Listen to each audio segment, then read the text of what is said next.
Hello and welcome to Alchemy for the 21st Century, the Rebirth of Resistance. My name's Gary. I just like to take a little time to talk with you about migration. Now, migration has been going on throughout the centuries, so there's really nothing really new here. But what we can say, if we put in perspective, is that 80% of humanity lives in some type of poverty situation. So migration becomes a necessity for opportunities and for structural regeneration.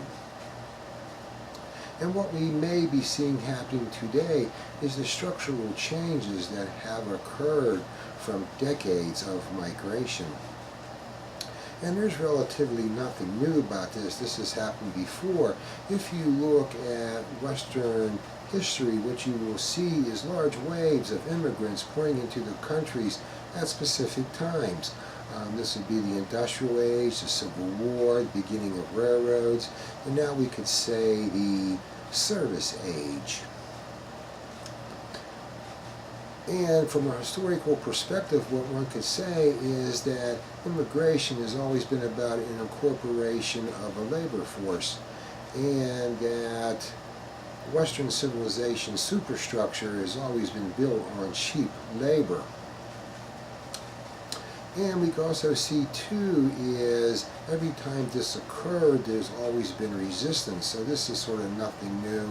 And also, too, that Western civilization has been able to shed its labor force before, its current labor force before, and that could be seen in the Depression and maybe even the product of current austerity. So what we could say that maybe there is two reasons for migration. The first one would be a shock, and the shock is nothing more than a natural, unnatural event that occurs that drives people away. Be it something due to global change, such as a prolonged drought, or some type of industrial accident. Then we have what is called the human crisis. And the human crisis consists of a chain of events that either drives or pushes people away. And because it is a chain of events, that means there could be predictability to it, because any intervention in the chain will either limit or maybe stop the migration. So one could say at specific points in time, there could be a benefit to a human crisis. And how could that be? How could that be a benefit? Well, if there is a culture that is aging and that its birth-death ratio is low or maybe negative, and its current workforce has too high of expectations that cannot be fulfilled due to a system peaking out, and that their current labor force is not very productive, then it would be somewhat in its benefit to incorporate a new, fresh, younger workforce. And this has three benefits. The first one would be that this workforce would have no historical perspective, so they would not know how things were done before, and for many companies this would be a plus. Also, too, is they'd have no concept of wages, and that their expectations are relatively low. Then we have what is called the step-up principle, and what that means is that it's better to live in a crowded building with utilities than to sleep on the ground and live in human squalor. And this makes it so these individuals will do whatever it takes not to get sent back. And if your nationalized economy is built around small to medium-sized businesses, this is a needed workforce. And the next benefit would be the regeneration of structure. And what this means is that if I'm starting out on the bottom, each time I climb the ladder reinforces the idea of a working class ethic or working class dream. And in time, because this is a long-term strategy, in time these people will incorporate into all the systems and they will regenerate the structure. So one could say that there is a benefit to underdeveloped countries. Maybe what we're seeing in the rest of the world is a different type of migration. We could call it a forced migration. And a forced migration is not about a labor force, but about a change in structure. And it too drives people away or pushes people out and sometimes exterminates. And this occurs in stages. So one could say that even if a stage appears to have failed, that may not necessarily be true, because it could be laying the foundation for the next stage. And being that we do not know the end result, and it's always about the end result, it leaves a lot of questions.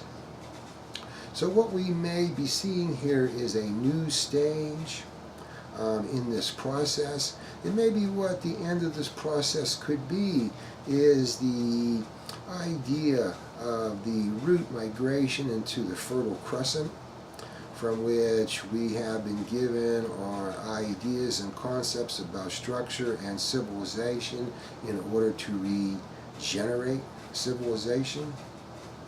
And we could get a clue to this if we understand the ancient implications of the word Levant.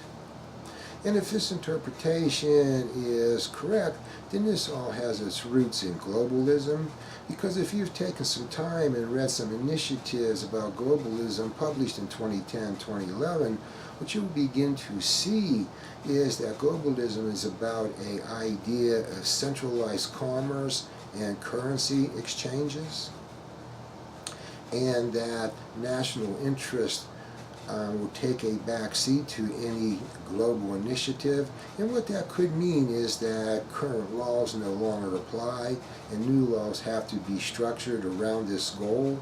And maybe we're seeing this again throughout areas of the world. So what maybe one could say is the so-called ancient progenitors of the human race are not what they appear to be, but maybe they were progenitors of an ancient idea of civilization and structure that was destroyed in our past, but not because of any type of judgment, but maybe due to climate change and currency exchanges, if one understands the link between language and currency, and that they have learnt their lessons very well. And this brings us to the possibility of a date of interest, and that will be July 24th, give or take 3 days. That does not necessarily mean something bad is going to happen, but it will be about motion in this direction. So I want to thank you for taking time to view my video. I hope you found it interesting. And if you have some spare time, check out my website, because in order to understand the changes of the 21st century, sometimes it would be beneficial to understand another way of thinking. Thank you very much.